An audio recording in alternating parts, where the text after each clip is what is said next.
Alright guys, today I want to talk to y'all about two things that are related. One is friction and the other is inclined planes. So we're going to start with friction. Now all of you should know what friction is. Like if you rub your hands together you can feel heat being generated. So friction is a force that opposes motion between two surfaces. And friction always occurs between two surfaces.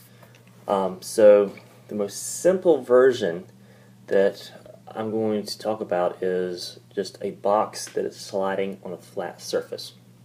There are some notes to go with this. I would recommend that you pause the video at any time if you need to get the notes down, because I'm going to move kind of quick through some of these.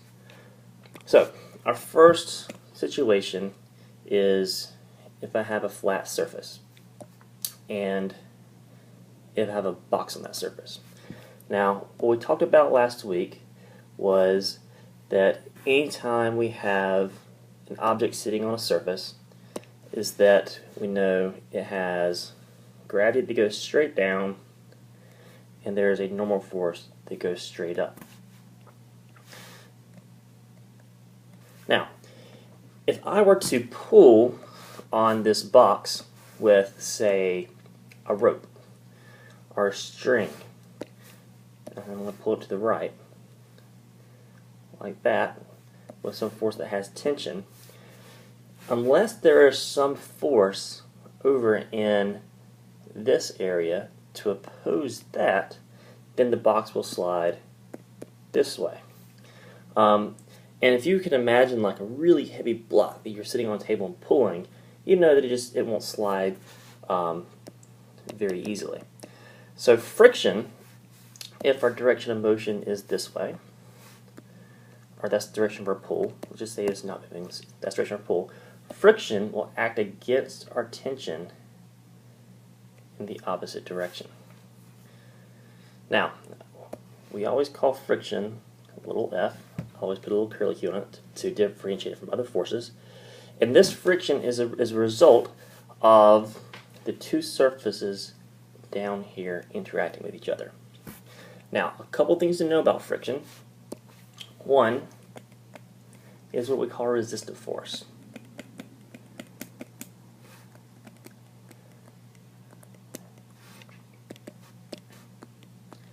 And a resistive force is a force that resists motion, but doesn't necessarily create motion on its own. For this unit, we can say it only resists other forces, or only opposes other forces.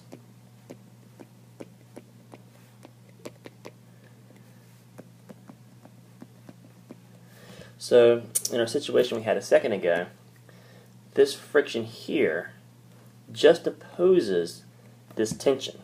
Now, if I were to take this friction away, this tension would still exist. However, if I were to get rid of this tension, then this friction would have nothing to resist, so it would also go away. That's what I mean by resistive force. It only opposes something else. Now, since friction is created by the opposing movement between two surfaces, is closely related to the normal force, which is also created by a surface. So if you were to try to find the force of friction,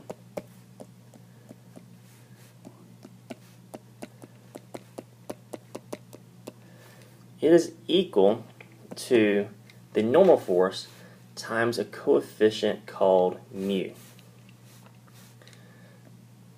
That's our formula right here.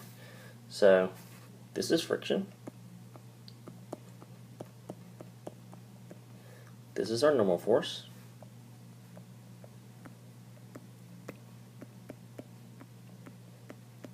And this right here is what I call the coefficient of friction. And I'll talk about this in a second.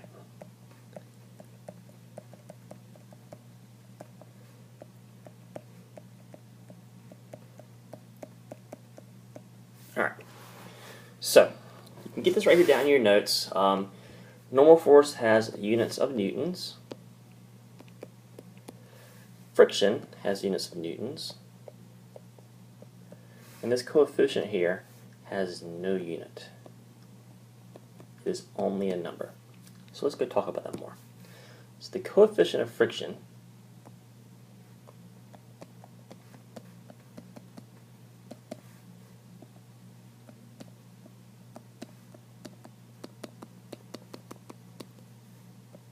which is called mu, is basically a number that describes how sticky a surface is.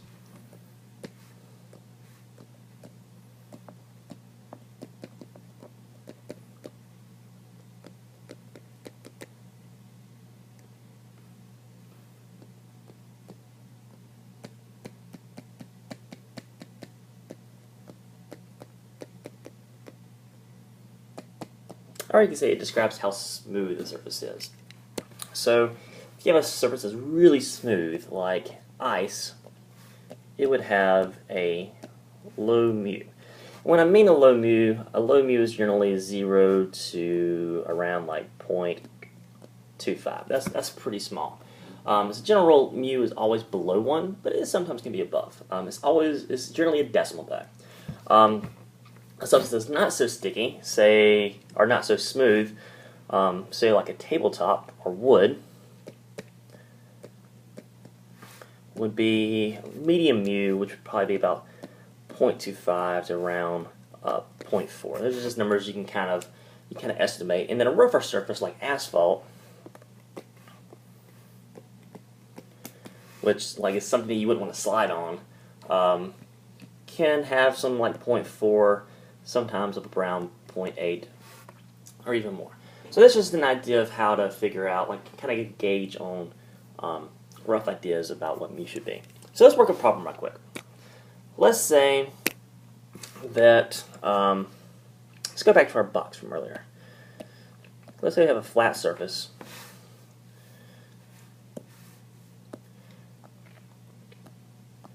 So we have our flat surface, and we have us a box sitting on it. And let's say this box has a mass of 10 kilograms, which means that it's going to have a force of gravity of 98 newtons. Because remember from last week, to find gravity we say mass times 9.8 meters per second squared to get our gravity. And if it's sitting on a flat surface, that means that it's going to have a normal force acting up.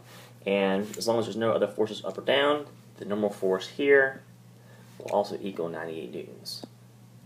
Because the box isn't moving up or down, and it must be in equilibrium. Now, let's suppose I were to pull on this box with a new force of 20 newtons. I'm going to pull it to the right. The new force of 20 newtons. Let's do that pull force. Pull equals 20 newtons. And I want to know what is the coefficient of friction. I'll write up top up here. What is mu?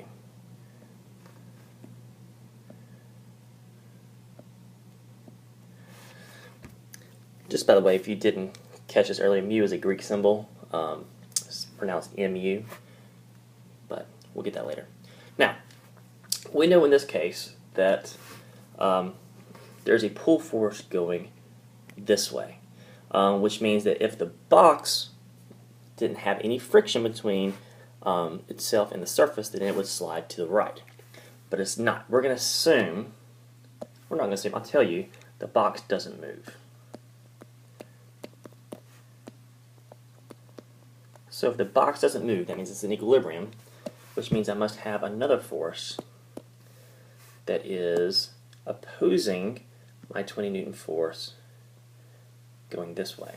And that force will be friction. Now, since I know that my box is in equilibrium, I can say that my ups equal my downs and my lefts equal my rights.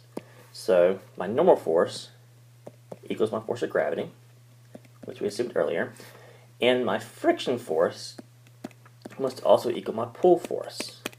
And I told you a second ago that the pull force was 20 newtons. Now, what I asked you for in this problem was what is the coefficient. So if you go back and look at our friction equation from a few minutes ago, we have that the force of friction is equal to our normal force times our coefficient. So looking at here, I know that my friction is 20 newtons, so I can write my formula down. So it's going to be 20 newtons equals my coefficient times my normal force. So to solve for my coefficient, all I have to do is say that mu equals 20 over 98. I don't have a calculator in front of me, so I'm just going to say that's roughly 0.2. It's not exactly 0.2, it's probably closer to like 0.18, 0.19, but it's around 0.2, which means that that surface would be pretty smooth. So that's how friction works. Now, the second situation we have to work with today is an inclined plane. Now, what I mean by inclined plane is, well, a triangle.